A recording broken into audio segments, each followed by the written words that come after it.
En la última trataremos de invitar a la comunidad mapuche que hoy no estuvo presente. Bueno, así que esto es más o menos el panorama de lo que vamos a trabajar en esta jornada. Evidentemente, como Facultad de Ingeniería nos interesa que este tema se debata la cuestión energética, se debata la cuestión del autoabastecimiento, se debata la cuestión de la matriz energética, se debata el aspecto, digamos, más importante que trae una enorme preocupación, que es el tema de la explotación de los yacimientos no convencionales en nuestra provincia. Y nuestra intención es que estas jornadas sean absolutamente abiertas en cuanto a las opiniones que en ellas se viertan. Van a ver ustedes que los paneles están integrados con diferentes posiciones sobre estos temas. Y es bueno que así sea. Esta es una facultad que tiene que debatir, es una facultad que tiene que encontrar respuestas y solucionar problemas a la sociedad. Por lo menos es nuestra intención es comunicarles a diario en las aulas. Las preguntas vendrán después de cada exposición de cada uno de los presentes, y las vamos a hacer escritas para que de esa manera poder ordenarnos, y después cada uno podrá afuera, si tiene intenciones, charlar con alguno de los expositores. Desde ya les contamos que vamos a tener una jornada de reflexión, una jornada de debate, y la idea nuestra es que estos aspectos que son importantes para nosotros queden en sus mentes a modo de reflexión y puedan esclarecerse. Simplemente les voy a plantear cómo va a ser la mecánica. Hay un acuerdo previo entre los expositores, quién va a arrancar primero, segundo, y la idea es que cada uno exponga 20 minutos. Quizás pueda parecer largo, pero es un tema complicado y es un tema que merece que cada uno exponga el tiempo que considere. Nosotros consideramos que con 20 minutos va a estar bien. Para los expositores, a los 5 minutos les voy a avisar, y al minuto prácticamente cerramos, y llegado el momento, a los 20 minutos cortamos. Luego de eso vamos a hacer la ronda de preguntas escritas dirigidas a cada uno de ellos o el panel en general, y cada uno tendrá 2 minutos para contestar, y veremos cómo prolongamos el tiempo en este debate. Así que nada más, y vamos a arrancar entonces esta presentación con el geólogo Pablo Paso, que le voy a pedir a él que se presente.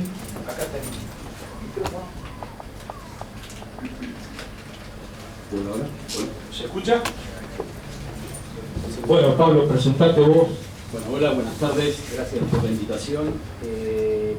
Yo soy geólogo, doctor en geología, y dentro de lo que es el campo de la geología me dedico desde siempre, desde la licenciatura, a temas relacionados con la sedimentología, que la sedimentología es una de las disciplinas esencialmente importantes en todo lo que tenga que ver con los hidrocarburos. En particular, toma mayor relevancia en lo que tiene que ver con los no convencionales por las características de las rocas donde estas explotaciones se llevan a cabo. Y además de todos estos temas relacionados con investigación y docencia en la Universidad de Buenos Aires. Bueno, lo que yo me voy a parar porque no estoy acostumbrado a las clases, estoy acostumbrado a estar parado, no puedo, me siento atrapado acá. Lo que yo voy a tratar de hablar es fundamentalmente de temas que tengan que ver con lo geológico, pero planteándolo desde la mirada, desde qué es lo que la gente se pregunta, y además teniendo en cuenta una serie de experiencias en las cuales he ido a distintos lugares. ¿Se escucha bien?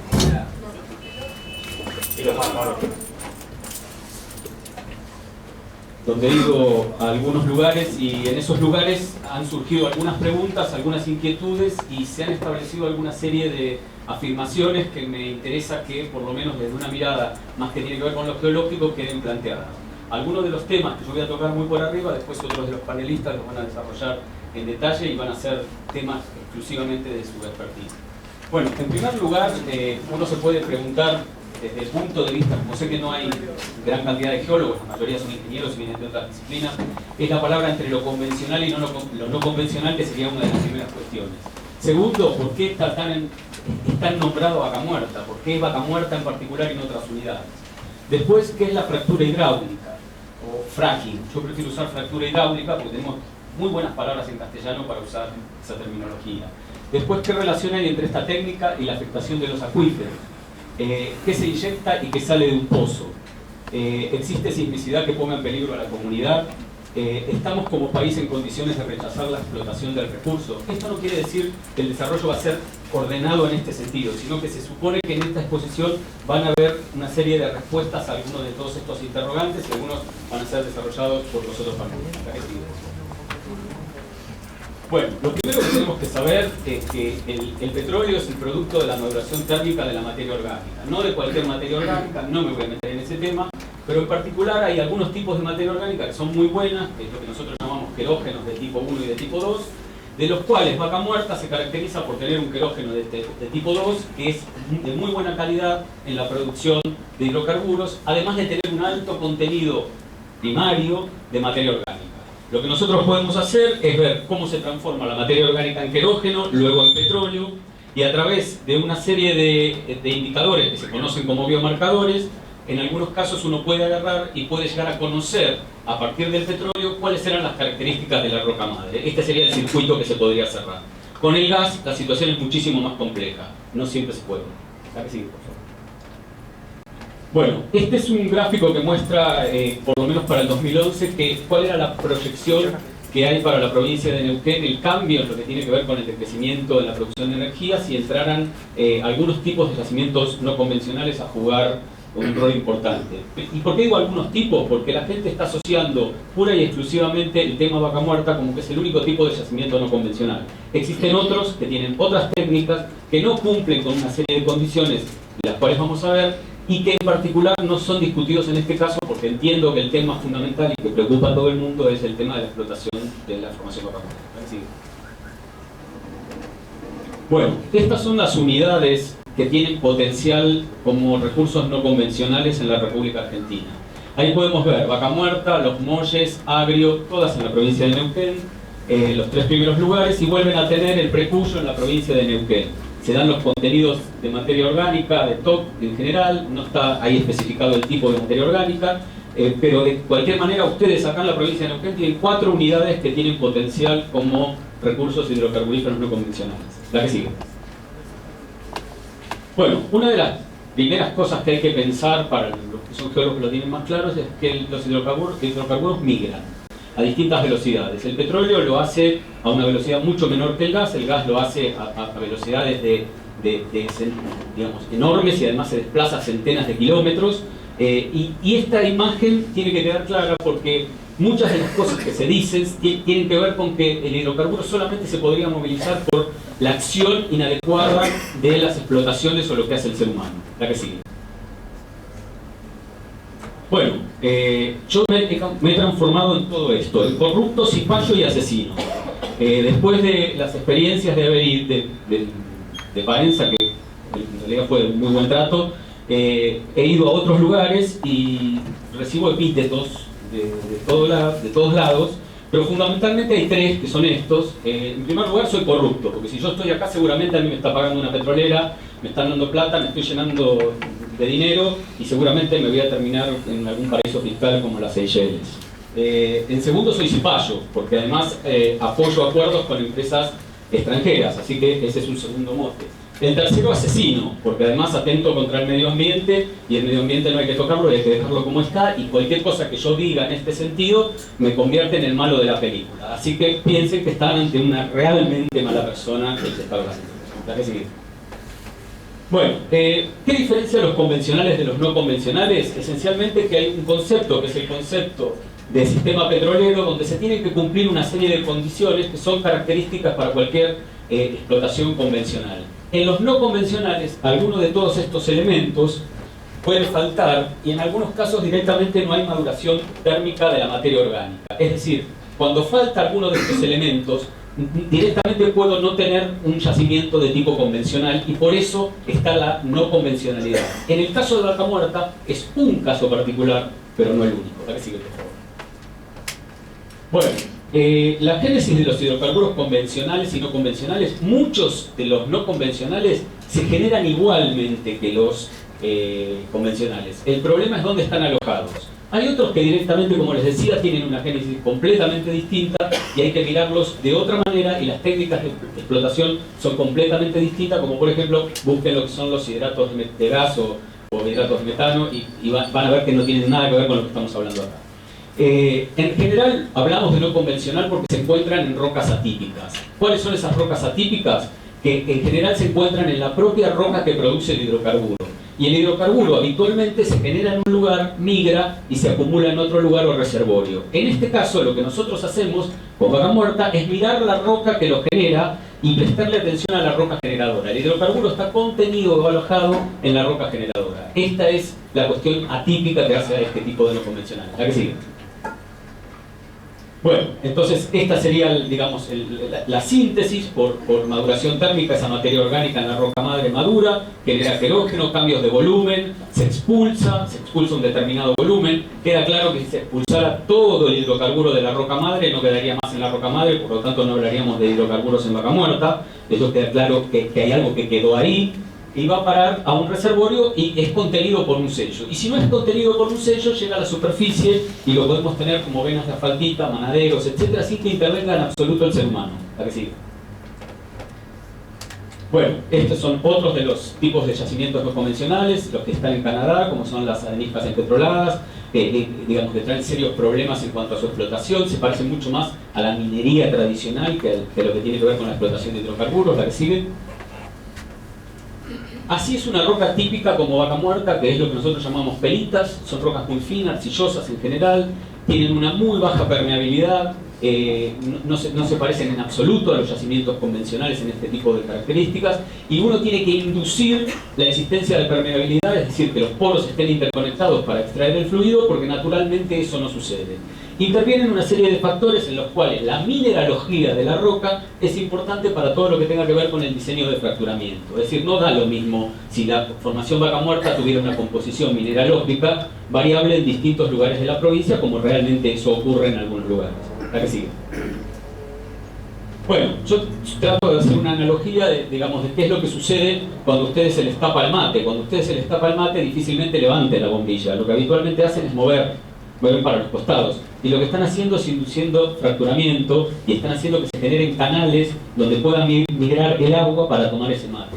Imagínense que en lugar de ser agua, ustedes pusieran otro fluido con otra densidad. Obviamente el esfuerzo que ustedes tendrían que hacer para poder extraer por la bombilla ese fluido sería completamente distinto. O sea, es un ejemplo muy simple, pero que ayuda a ver. Bueno, todo esto viene al caso de que en Estados Unidos hace muchísimos años, el primer pozo horizontal, digamos, donde tiene un trayecto horizontal, es de 1929, la primera fractura hidráulica de 1940, y esencialmente vienen desarrollando la técnica desde 1950, con lo cual vienen ganándole por varios cuerpos a otros países. ¿Dónde se produce el problema y por qué aparece toda esta historia? Porque se está acostumbrado que la zona petrolera de Estados Unidos es esta zona del sur de Estados Unidos. Y sin embargo, los yacimientos no convencionales se extienden a zonas muchísimo más al norte que no tienen una tradición en la industria petrolera. Y esto genera que gente que nunca vio explotaciones de hidrocarburos en su área de vida, encuentra que hoy son potenciales zonas de explotación de hidrocarburos no convencionales. ¿A que sí? Bueno, ¿dónde está Vaca Muerta en la provincia de Neuquén? Esencialmente Vaca Muerta en la provincia de Neuquén está a más de 2000 metros de profundidad. Y esto contesta ya un montón de cosas de las cuales vamos a hablar más adelante. Y fundamentalmente en los lugares donde se han firmado los acuerdos para explotación está a más de 2400 metros de profundidad. ¿A que sí? Este es un mapa estructural del techo de la formación Vaca Muerta. Acá vemos los altos, después vemos los bajos, 2700, 2800 metros, más o menos es el promedio de profundidad. La que sigue. Típicos afloramientos de la formación Vaca Muerta en el norte de Mendoza, y acá lo que podemos ver es en qué estado de generación, de maduración de esa materia orgánica se encuentra la formación Vaca Muerta en distintas partes de la provincia de Neuquén, con ciertos límites donde uno hablamos de que está inmadura, en un lugar donde hoy en día está generando petróleo y gas, y en una zona donde está en generación de gas seco, es decir, puramente metano, y otra zona donde está quemada, donde ya pasó la etapa de generación. Es decir, no da lo mismo pararse en distintos lugares, porque las condiciones son distintas de lo que está pasando hoy en día en subsuelo. ¿A qué sigue? Bueno, ¿Por qué se caracteriza Vaca Muerta? Por tener un querógeno de altísima calidad. Tiene querógeno de tipo 1, de tipo 2, con un contenido de materia orgánica que puede llegar hasta el 12%, pero en promedio va entre el 4 y el 5%, con lugares donde tiene picos de 8 y 10%, y esto lo hace excepcional en lo que tiene que ver con otras unidades de la Argentina. La que sigue. Bueno, si nosotros miramos dónde ubicamos Vaca Muerta como el contenido de materia orgánica y la comparación con otras unidades en Estados Unidos, vemos esta tercera. Pero además tiene otras características muy interesantes, es la profundidad, la buena profundidad que tiene, que es una ventaja para la realización de la fractura hidráulica, que si estuviera muy somero no se podría realizar. Otra de las cosas es la extensión areal, 30.000 kilómetros cuadrados frente a 16.000, 23.000, solamente es superada por Marcellus, las demás son muy pequeñas, y como les decía, el contenido de materia orgánica es muy alto, sí, arriba del 6%, 4%, hay otras que tienen 12%, y el espesor, 200 metros. No existe ninguna en todos los Estados Unidos que tenga el espesor óptimo útil que tiene Vaca Muerta en gran parte de la cuenca. ¿La que sigue? Bueno, este es un perfil y me interesa mirar este que está acá. Acá miren que hay 3.000 metros de profundidad. Esto está muy cerquita de donde se van a hacer las primeras explotaciones con el acuerdo firmado. Y acá lo que ven es un perfil de rayos gamma. ¿Y por qué nombro el perfil de rayos gamma? Porque el perfil de rayos gamma mide la radioactividad natural de las rocas, que está relacionada con la arcillosidad que tienen las rocas. Y esto, así como uno lo puede hacer en subsuelo, lo puede hacer en superficie con un medidor de rayos gamma portátil. Entonces, primera situación, la radioactividad de las arcillas es una propiedad que uno la puede medir en superficie o en subsuelo. No es necesariamente de que viene del subsuelo materiales radioactivos que uno no los puede encontrar en ningún lugar. De hecho, es una técnica de correlación superficie y subsuelo realizar estudios de rayos gamma en superficie. Este es un caso particular de un pozo donde se ve la profundidad, 2.000 y pico de metros, y los contenidos de materia orgánica del TOC. Se ven claramente muy buenos valores en la base, otro pico en la parte media, lo cual nos indica condiciones de cambios del nivel del mar para los geólogos, pero esencialmente que se trata de condiciones muy buenas. La que sigue. Bueno, acá empieza a aparecer la situación. Digamos, uno busca información de lo que circula en internet y puede ir a una página como esta, la actualicé ayer porque ya la había visto y la han modificado. Es una página de Greenpeace donde dice el gas natural tiene menor contenido de carbono que el carbón o el petróleo. Eso no es cierto. Después dice que el hidrocarburo en los no convencionales se presenta en grandes bolsas y que se encuentra solidificado. Les digo que a mí me duele la oreja solamente de pensar en esas palabras, digamos, porque el vocabulario digamos, no tiene nada que ver con lo que realmente ocurre. Y además dice conlleva una serie de impactos ambientales que son esencialmente los que a la gente los preocupa. Desde el punto de vista geológico, muy cuestionable. Desde el punto de vista de los impactos que a la gente le preocupa, no tengo nada que decir. Es una postura, digamos, que tiene esta onda. Y después dice, todo indica que las emisiones fugitivas de metano por el fracking pueden ser muy elevados. Todo indica, todo indica, todo indica. Bueno, yo cuando digo todo indica, todo indica, todo indica, y me muevo en el ámbito científico, digo fuentes, fuentes, fuentes. Digamos, a mí me interesa de dónde vienen los datos. Si no, estamos como en un medio periodístico en lugar de estar en un medio donde estamos dando información que tenga algún otro tipo de valor. ¿La que sigue? Bueno, obviamente habla de la prohibición en ciertos estados de Estados Unidos, de los componentes que se utilizan en el fracking, y a Greenpeace le interesa fundamentalmente que se detenga el cambio climático. Es decir, lo que está atrás fundamentalmente es lo que tiene que ver con el cambio climático. Es decir, si es convencional, no convencional, si se usa fracking o se usa otro tipo de cosas, no tiene nada que ver porque la postura es detengamos la utilización de los combustibles fósiles. Entonces, frente a eso, hay que hacerse la pregunta si uno puede, de hoy para mañana, cambiar la matriz energética de un país, y lo que todo el mundo dice con cifras desde el lado económico, lo van a ver seguramente en otras mesas, que demoraría décadas producir un cambio importante en cuanto a ese porcentaje. La que sigue.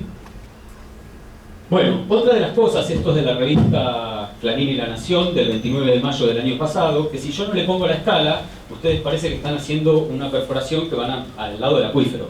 Y yo les dije que Vaca Muerta está a 2.000 y pico de metros de profundidad. Entonces, como geólogos, la mayoría de nosotros sabemos que los acuíferos de agua dulce están por encima de los 600, 700 metros de profundidad, y que por debajo hay acuíferos semiconfinados o confinados que son salobres, salados, inclusive salmueras. Entonces, ojo con ese tema, porque lo que nosotros hacemos cuando perforamos en esta parte es una perforación vertical, cuando atravesamos los acuíferos. Y eso es independiente de si sea convencional o no convencional. Entonces, la problemática que puede producir en la contaminación de acuíferos es exactamente igual para una perforación convencional o no convencional en cuanto a su uso, porque en la profundidad de los acuíferos siempre es vertical. Sigue. Bueno, cosas que ustedes pueden bajar de internet, como lo he hecho yo, poniéndome del otro lado y tratar de ver qué ve. Bueno, directamente uno no podría ni mirar ni plantearse una mesa como esta con estas cosas que ve, porque realmente es todo absolutamente negativo. La que sigue. 5 minutos. Bueno, las diferencias paisajísticas entre un lugar como es Estados Unidos y lo que ocurre en Neuquén, por eso también, digamos, una mirada muy distinta con respecto al impacto visual. La que sigue.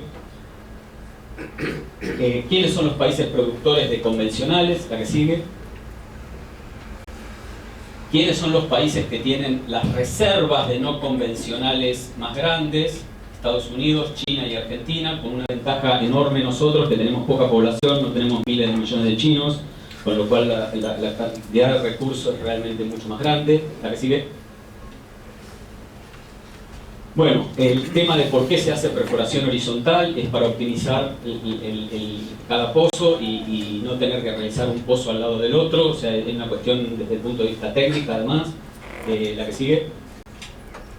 Bueno, otro de los problemas es el tema de que las fracturas se disparan y se escapan y podrían llegar a la superficie o contaminar acuíferos. En general eso se controla con ciertas técnicas. Lo que sí puede suceder es que la fractura no sea específicamente horizontal y puede deflectarse, pero siempre se deflecta dentro de la propia roca madre, no va a llegar a los 300, 400 metros de profundidad, particularmente por el propio peso de la columna de roca. La que sigue.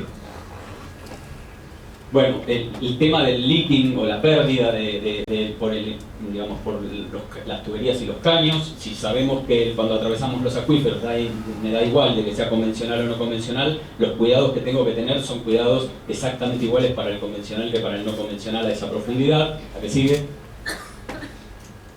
Bueno, en general hay cuestionamientos con respecto a qué tipo de fluido se usa, la viscosidad requerida, qué rheología tiene ese fluido, el costo, la experiencia, disponibilidad de materiales, tipo de arena de fractura. La que sigue. En general, ¿qué es lo que nosotros tenemos que hacer? Nosotros tenemos que fracturar la roca, inducir esa fractura con agua a presión, a lo que se le coloca un propante, que en general ha sido durante muchos años arena, y esa arena tiene que viajar. Imagínense la temperatura que tenemos en la superficie no es la misma que tenemos a 2000 y pico de metros de profundidad, con lo cual hay que poner sustancias que no se modifiquen con la temperatura en profundidad y además que tengan la capacidad de comportarse como un fluido no newtoniano, es decir, que cuando viene un esfuerzo automáticamente quede como duro y al quedar duro permitan que la fractura quede abierta y que no se cierre ni se desplace ese fluido. Tiene que tener esas condiciones. Entonces para eso se utilizan una serie de sustancias que permiten que el fluido que se inyecta se comporte de esa manera. La que sigue. Bueno, hay distintos tipos de fluidos: fluidos en gel, lineal acuoso, fluidos en base hidrocarburo, fluidos en base espuma, fluidos entrecruzados. La que sigue. En general se usa el 90% de agua, el 8.95% de arena y una serie de sustancias de las cuales es la que hay cuestionamientos si son cancerígenas o no son cancerígenas, qué pasa con la cantidad que se usa, dónde van a parar una vez que se hace la explotación. La que sigue. Bueno, lo primero que tenemos que saber es que el agua que viene con el hidrocarburo es salada o salobre o directamente una salmuera porque ya está ahí en esas condiciones, no porque uno le ponga agua dulce y la transforme en salada naturalmente, porque cuando el hidrocarburo viene en un pozo convencional o no convencional viene con aguas de estas características. La que sigue. En general, los porcentajes, aún mirados desde el lado ambientalista, también son similares en cuanto al tipo de sustancias y los porcentajes que se utilizan. La que sigue. Y la otra cuestión es el tema de cuánta agua se insume en este tipo de explotaciones y si esto afectaría a las condiciones del río Neuquén y a los ríos que ustedes tienen en superficie y por qué no se utiliza agua de las napas directamente, ¿no? Que esa es otra de las grandes preguntas. En general, en muchos lados las napas hasta están directamente contaminadas y tienen un alto contenido de bacterias, que es una de las cosas que hay que contrarrestar. Para eso se utilizan bactericidas y biocidas, porque atentan contra el hidrocarburo enormemente la existencia de bacterias. Bueno, y esto es una de las cosas que se contestan de lo que vimos de Greenpeace. Si uno quemara carbón, produce una cantidad de dióxido de carbono que no tiene nada que ver con lo que se produce con una explotación convencional, y la no convencional está en el rango de lo que es menos de 3 sigma en lo que sería una curva de respuesta normal. Es decir, que puede ser que en algunas partes sea mayor, en algunas partes es menor, pero más o menos anda en ese rango. Y por supuesto es muchísimo más limpio que la utilización de carbón. Un minuto. Bueno, el agua se trata en plantas y hay todo un proceso para tratar de recuperarla. La que sigue, para no quedarme con esto. Los costos, en general están los costos divididos para distintos tipos de no convencionales en distintos lugares del mundo y más o menos andan bastante parejo. La que sigue. Bueno, y esta es otra de las cosas, que cuando se producen estos microsismos van a llegar a producir consecuencias. Inclusive han aparecido notas que dicen que en otros lugares del mundo se van a registrar. Bueno, esto no es cierto. La que sigue. Estamos terminando, por Dale. Bueno, y esto es lo último, un trabajo que está fresquito, lo van a ver el mes que viene en Air Planetary Science Letters, que es el estudio directamente de los sismos en un área de explotación no convencional. La que sigue. Y en la conclusión, digamos, no voy a entrar en detalle sobre esto, es que en realidad durante la inyección, que dura aproximadamente entre 3 y 4 días, y se hace durante las 24 horas del día, no se registra ninguna conexión entre la producción de sismos y las áreas de explotación no convencional, y sí está relacionado con la existencia de áreas de fractura, y hace un estudio histórico donde se relacionan los sismos que se produjeron en 1990 y 1983, cuando todavía no existía la explotación no convencional, y llega a la conclusión que los que se han producido en el último tiempo, que están por debajo del umbral detectable, la gran mayoría, están relacionados fundamentalmente con la extracción antes que con la inyección. Es decir, y además pone 3 casos donde se muestra que depende de las condiciones geológicas de cada lugar y que no se puede hacer de esto una norma a llevar a todos lados. A ver, alguno más, si no nada más. Seguí. Quiero mostrar la última nada más, la que sigue. Y esta. Bueno, estos son los afloramientos de la formación Vaca Muerta. Ustedes son neuquinos, si van para la zona de Butarranquil los van a ver sobre la ruta 40, está la formación Tordillo, y este es el contacto Tordillo-Vaca Muerta. Aprovechen que tienen una provincia que tiene la posibilidad de ver todo esto de superficie, y no como nosotros que tenemos que hacer enormes viajes para poder verlo. Muchas gracias.